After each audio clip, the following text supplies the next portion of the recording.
I mean, if we're going to be making moral claims or we're going to be making serious epistemological claims, it seems to me that we want to sort of say what we're saying. And if the statement is that the majority of climate scientists working at Geneseo believe this stuff, fine with me. I don't know why that has to be on the Geneseo webpage, representing the institution as a whole.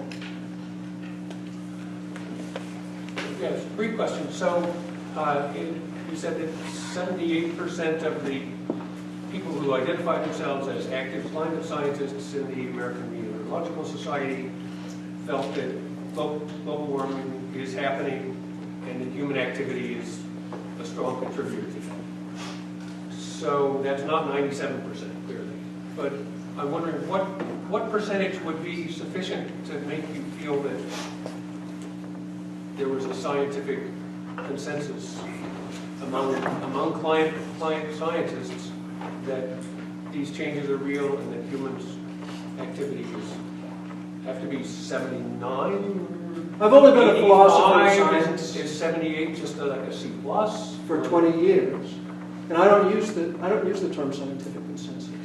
I'm not asking. I'm not asking. Feynman, right? He doesn't think the consensus matters. What would be a sufficient percentage of these climate scientists saying something's happening in order to change anybody's mind about what's happening?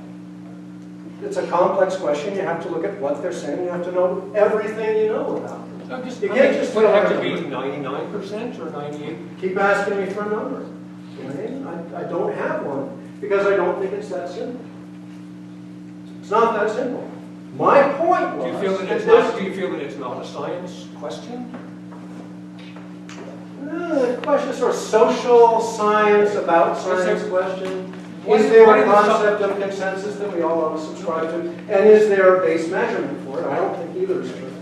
So what about the data don't you like? What is there in the data, which is what all these climate scientists are looking at? They're all looking at the same set of data.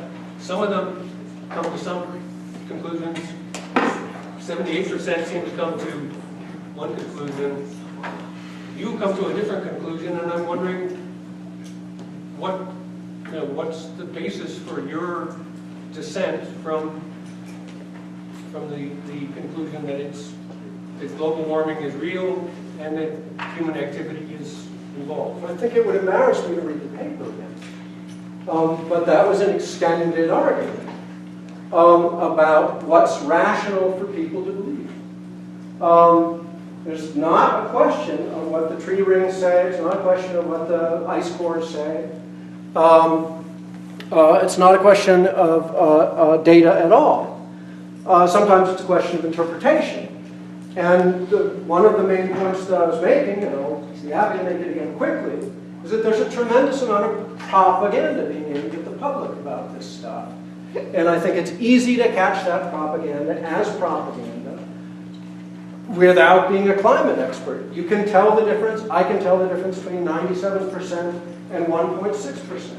I can look at that study. All of us can look at these studies. Right? You don't have to be a qualified expert on things to be a rational critic of things that you're told. Right? If your parents tell you, this is an extreme example, and I don't mean it to insult scientists. I love science, I have scientists in my family, blah, blah, blah. But if your parents tell you that Santa Claus exists, and your parents are more reliable than you are, and they rarely steer you wrong, right? There's some pressure on you, right, as an epistemically honest little kid, to just accept what you're being told, right? I would encourage even a child, right, to think critically about that, even though he doesn't have the expertise of his parents. Yeah, I mean. So you titled your presentation Against Sustainability and not Suspension or Judgment on Sustainability. And I'm wondering because most of the presentation seemed to be about, you had one quote there, it was bolded on honesty and effectiveness, right? It seems like a lot of lot of what's going on is just sort of what exactly what you said, dishonest propaganda. And I won't argue with you on that, but even if all of that is true, why be against this in this sort of wager, right? I mean, so we're spending a lot of money, but the stakes are so high. I mean, why title us, and in fact, take the position of being against this movement and not just, let's take a step back, suspend our judgment, and reevaluate what's going on? Well, I mean, is there any positive evidence that, in fact, global warming is not happening, right? I mean, that seems to be the type of thing that no. Look. I think my personal belief, if I had to put money on it, right, and I am a compulsive gambler, so it's likely to happen, is that this sort of standard chart of temperature readings over the last, 135 years is pretty accurate. Right? So temperatures are about, something less than a degree higher than they were in, 1910. I'm content with that. I think that's probably right. Right? That does not entail that we're in a crisis. Right? It entails it's a little warmer. Right? Now, I'm not saying that it's being a little warmer doesn't matter. I'm saying, where's the argument? Right? And I'm saying that in particular, the stuff that gets put on posters all over the place, and the stuff that's being splattered on our kids' school walls, right, has no evidentiary value. Yeah. I was convinced by a lot of your skeptical arguments when it comes to taking other people's testimony as fact. Though it seems like that might be something that we have to do with a lot of modern science, simply because we don't have the technical expertise. Right? Any philosopher will tell you that judging an argument on the track record of the person who makes it is, an epistemically irresponsible thing to do. But we kind of have to evaluate arguments based on the track record of the people who are making them and their technical expertise and things like that when we're faced with an argument that's based on things that we don't have the time and energy to re-examine, as is the case for a lot of modern science. And so when they start making predictions about what's going to happen in the future based off of these past events, a lot of it's a part of complex systems that I'm sure I could understand if I put on all that time and energy. I have a philosophy major, so I'd rather spend my time reading stuff people said thousands of years ago that everybody now knows is wrong. So, I understand where that skepticism is coming from, and I understand the difficulty of knowing which modern science positions to take. But I'd almost take a more logically prior position on the sustainability movement. Because it seems like most of it, the stuff that isn't purely symbolic, isn't just about do this for the sake of the environment. It's about efficiency. And it seems like investing in efficiency is just like investing in capital goods. It's investing in growing the pie for the future in an economic sense. Right? Investing in solar panels, if the math actually works out so that we're saving energy, is likely working out so that we are saving money over some period of time, however long that period of time is. Similar with rainwater collection, stuff like that. So if it does work out so that we're saving energy in these things, I'm wondering why you would stand against that, even if you disagree with the environmental issue behind it. Okay. I had this problem about a year ago. Right? Scare quotes don't seem to work particularly well. I'm against something that's called sustainability. I'm not against turning off the lights. I'm not against putting solar panels on your south-facing roof. If in fact that is the sort of thing that actually pays for itself, or comes close enough so that you're willing to buy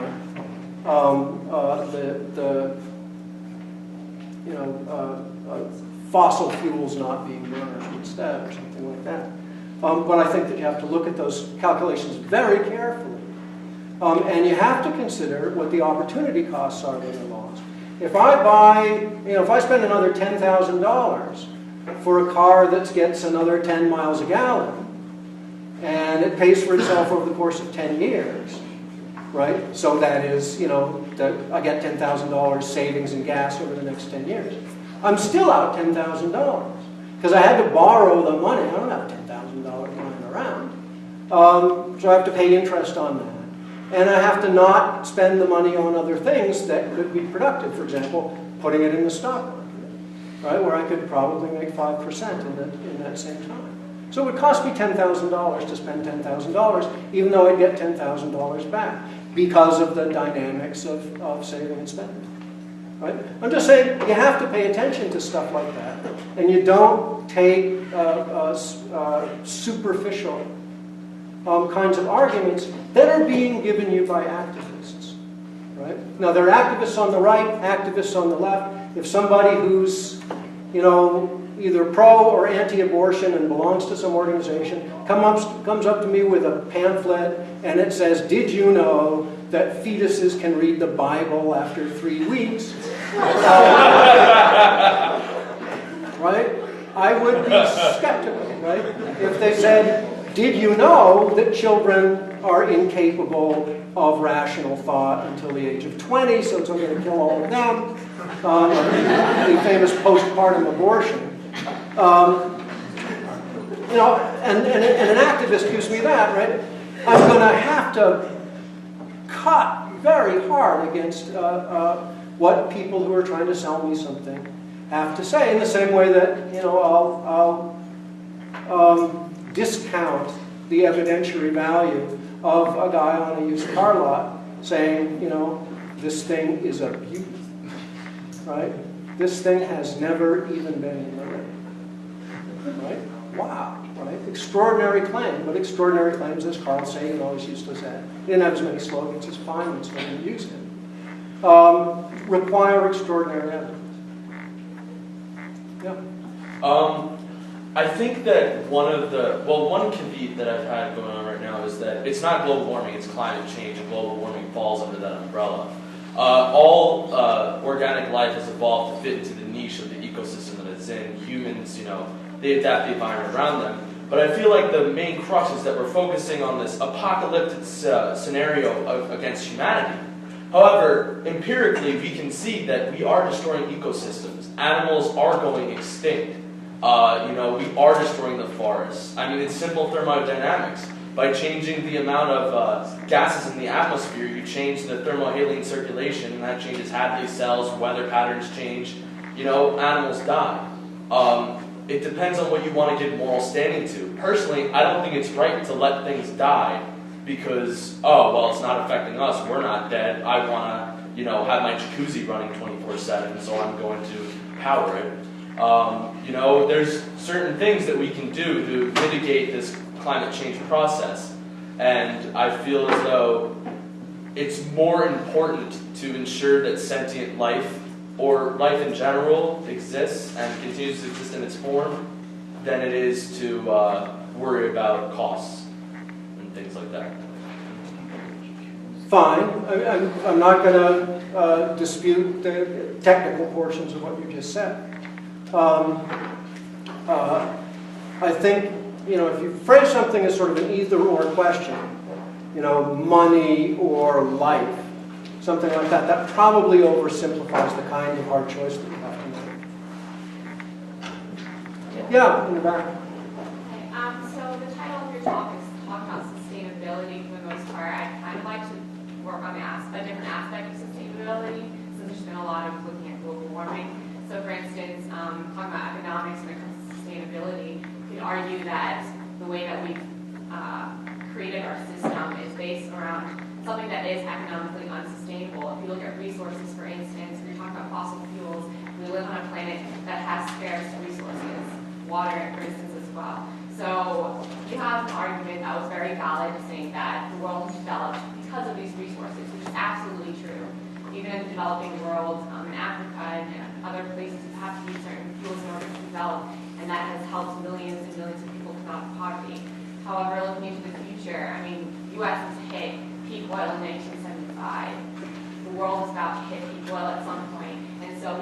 building in an economy that is unsustainable. And since wars are mostly based upon like resources, so many resource-based wars, that sounds like a crisis to me, because we're hitting and using something that is unsustainable. Okay, look, that's possible, right? You want to look, though, at the wider field of possible crises that are as well evidenced as that, right? Possible things that could happen, right? So people on the right always talk about Hitler, right? And Hitler's rearming of Germany after World War I, the things he said about the Jews that people didn't take that seriously, the efforts that Western governments made to appease Hitler, you know, we'll give you half of Czechoslovakia as long as you don't take Poland, that kind of thing, right? Now, people take that sort of metaphor base extremely seriously, and there are lots of people on the right who think that we have to do something about China now, because China is very aggressive and expansionist. A lot of people are quite alarmed about Russia's latest Anschluss of the Crimea, right? And the efforts, you know, the threatening things that they're doing in eastern Ukraine and across the border of Estonia right now. They're scaring the hell out of people. Now, I don't believe, and I was, you know, I was a duck and cover child in the 50s. And enjoyed it, but I don't believe that we should have nuked Russia, right? Which would have been, you know, using the precautionary principle, right? The Russians could nuke us at any time, right? Get them first, because otherwise there's a horrific catastrophe and we could all die, right? We took a certain risk that that would happen, right? In order to live as decent people in those 50 years. And I think we did it right. I think we did it right. We had a policy of containment, right? We didn't attack the Russians. We tried to limit their expansion into Eastern Europe and eventually succeeded when they got to Western Europe. And it was an ugly, miserable thing, and all the time, right, there was the fear of a Russian attack against the United States. And the horrific catastrophe that would have been. Right? Hundreds of millions of people, at least 100 million people, could have been lost in the United States in an all-out nuclear war. And the place would have been a mess afterwards. Right? The sort of stuff that we're worried about global warming, couldn't compare, I think, to an all-out nuclear exchange with the Russians during the Cold War. But we held off, and we were, I think, on the whole, very prudent and did things right. We did invest in defense. Right? I'm not saying that we should do nothing as far as, you know, environmental investments is concerned. Nobody thinks that. Exxon doesn't think that we should do nothing. Right? The question is, you know, are we going to do the kind of thing that environmentalists have been demanding? At least a lot of them, which is really to reorder our society around environmental goals. And I don't think we need to reorder our society, although I think, personally, if I had to bet what's the worst thing that's going to happen in the next 50 years, it wouldn't be environment, it would be nuclear war, not here probably, but in the Middle East. Right? I've sold all my real estate in Israel recently because I don't think that that's a sustainable society, because people are going to attack them. And maybe the Iranians, because they're getting a nuclear bomb. If they get it, the Saudis are likely to get it, right? This is going to propagate. You know, but that's my speculation about what things are likely to happen, according to historical precedents and common sense. There are a lot of other catastrophes that we could predict, right? So two things. We have to, I think, look at these sort of comparatively and not just sort of make an absolute commitment to one or the other. And the other thing is that we have to allow democracy to function so that people, even if they're kind of stupid or sort of limited in their rationality or whatever, get a democratic voice in how our policy moves forward. And that means trusting them to frame their own beliefs, even in an atmosphere of Rush Limbaugh or whatever. Right? The alternative is tyranny. Can I make just a two-sentence comment? Sure. You're not being fair or reasonable with your arguments. I mean, you said a little earlier that we shouldn't accept the arguments from propagandists. But the American Chemical Society is not an activist group, and to argue that the precautionary principle leads us to bomb Russia is ridiculous. And you keep referring to people are smart enough to make these decisions and so forth, but you're ignoring mountains, decades of psychological research. I'm not, Jim. I'm making a moral claim. Democracy is a moral system. Right? It's not a system that says we'll get the best result every time or even any time, right, in objective terms, if we let everybody, every drunk and so on, vote on it. Right? That's not what democracy is about, to me. I mean, now we're talking political theory, but it seems to me democracy is about trusting people as they are. Right? Good and bad, flawed, stupid, whatever. Right? That overall, that's a better system. It's a better system because it is anti-tyrannical, even though all kinds of stupid things are going to happen. Right? And it's a better system in what philosophers call Kantian terms. It's more respectful. Right? And you can respect somebody who's not as smart as you. Yeah. Before I ask my question, I just want to establish a few things. I consider myself a neutral spectator to this audience because I came in with no particular opinions, let alone convictions on the subject of sustainability. So when you gave particular examples of, you gave some particular examples of why we should doubt environmental statistics posed by environmentalists, namely the hockey stick example, manipulation of the y-axis, intentions behind having the data in the first place, including who provides money for it, et cetera, et cetera, et cetera. At the same time, you provide your own statistics that say polar bears can swim X amount of miles. I quoted from National Geographic. Yeah, well, in more examples being like the percent of scientists who attribute human action for being the majority of global warming. And then at the same time, you name reasons for why we shouldn't prefer environmental experts such as Rachel Carson, who talks about DDT, but at the same time promote the words of I guess prominent figures like Stephen Schneider, who said the scientists are balancing between effective and honest. My question is just that you give us reasons to doubt statistics and reasons to doubt experts, but at the same time, a lot of your claims are based on statistics and experts themselves. As a neutral audience member, why should I have any reason to weigh your claim above theirs? They're easily checked. These are, simple, uncontroversial matters. When things are uncontroversial, and there's things that are very, very easy to check out. If Rachel Carson came up and told me that, she had a pizza last night, I would believe her. Why not? Right? If she said that something terrible is coming down the pike in 50 years, I'd be more skeptical. Right? So it depends on the kind of information. But, the stuff that I cut and pasted from, the Journal of the American Meteorological Association, stuff like that, that's just up there. I've got the citations. Some of them couldn't read, but they were on the slides. Others of them I got in the text I was reading. I'm happy to hand them out. This is all, as far as I'm concerned, as far as my stuff is concerned, anything I say is a fact or a statistic. I'm completely transparent about it. It's possible that anything is wrong. But these things, again, I'm trying very hard to focus on things that are not controversial and talk about what inferences it's responsible to make or reasonable to make, given things as we understand that they appear.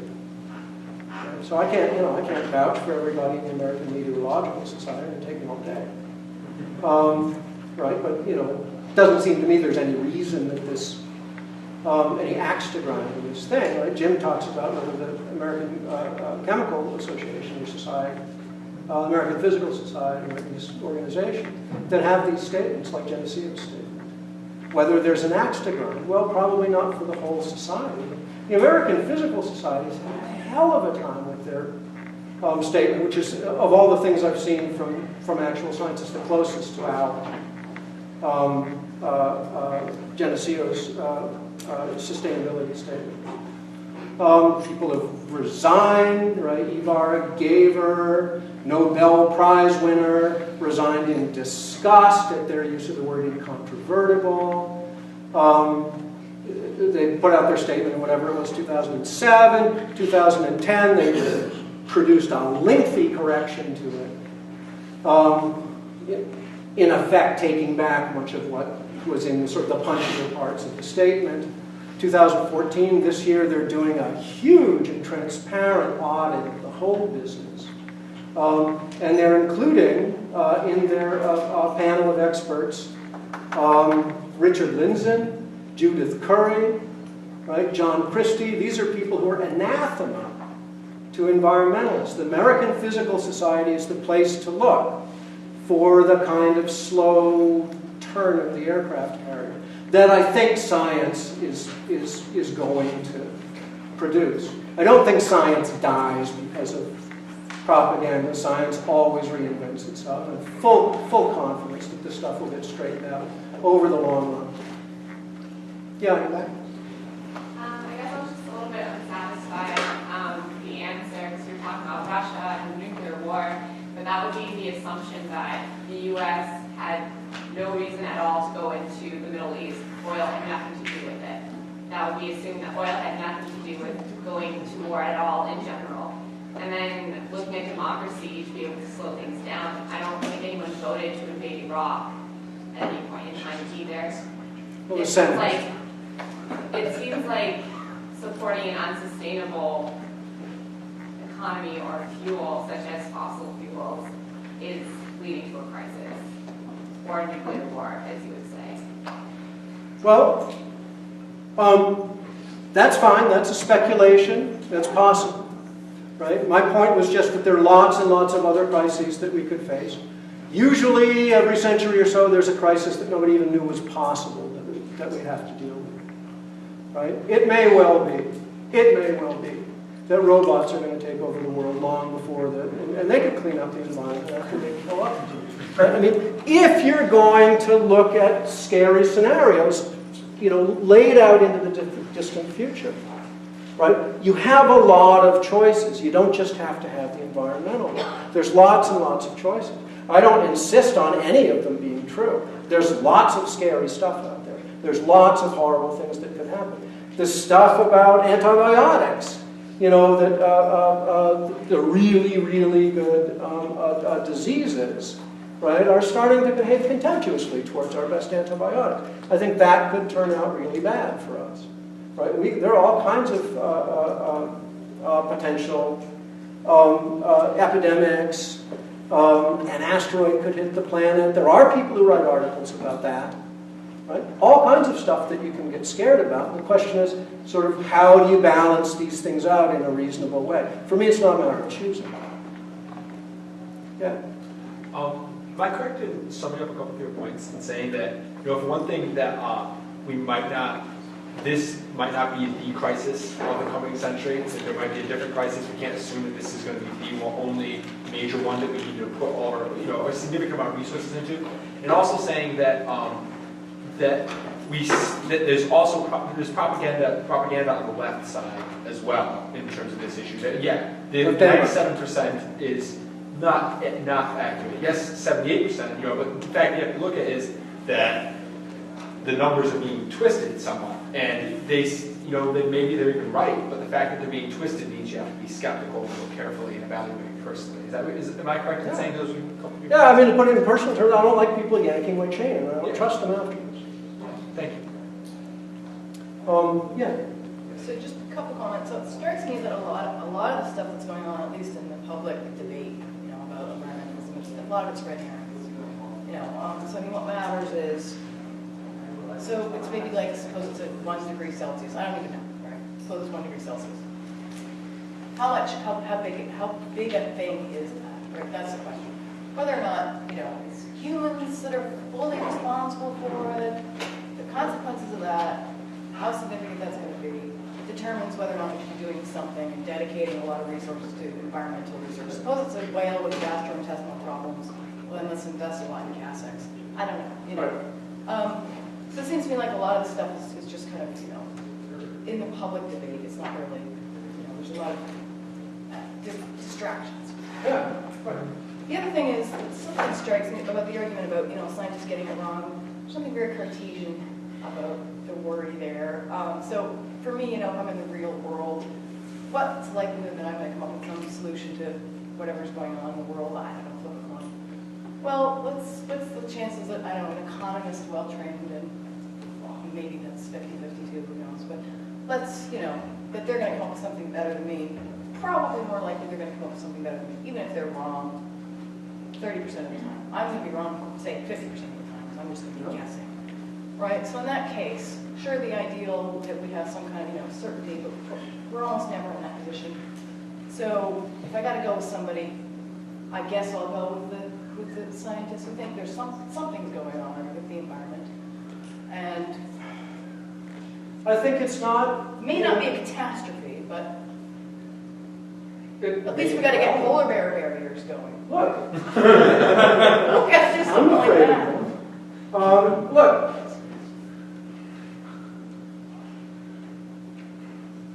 There are a bunch of things there, right? One is sort of, we need to have some kind of working guess as to what's most likely to happen, right? Each of us does as a citizen who votes, and somehow collectively, as a polity, we need to have some kind of working guess, right?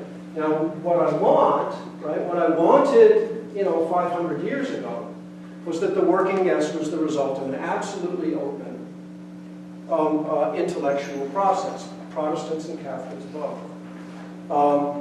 What I don't want, maybe I can't avoid this, right? But what I'm very suspicious of is just having the Catholic Church tell me what to think. Right? Now, they were the experts in those things. I love scientists. I like what they do. I like them personally. I appreciate their dedication. But for me, it's just all, right, it's what we call Bayesianism, right? You just look at the probabilities, right? What's the probability that your chain is being jerked, and what's the probability that you're being dealt with in a straight way? There are particular scientists, right, who seem to have been able to pull themselves out of this stuff. There's a team at Berkeley, led by a guy named Mullen, who was a skeptic in the sense that he didn't think that this stuff was happening, or he didn't think that humans contributed much to it, right? He was outraged by things like the hockey stick. Very angry, he thought that the whole discussion was full of shit. But he's a serious physicist, and he can command a lot of money from people who want to know what the truth is. So he got an excellent team together, I think. They haven't always agreed on things. Judith Curry left on the dispute about things, but with, I think, in a respectful way. This guy thinks that we probably had a little more warming than most than the sort of supposed consensus things. But also that it's not cataclysmic, and that this is something that we can probably handle with reason.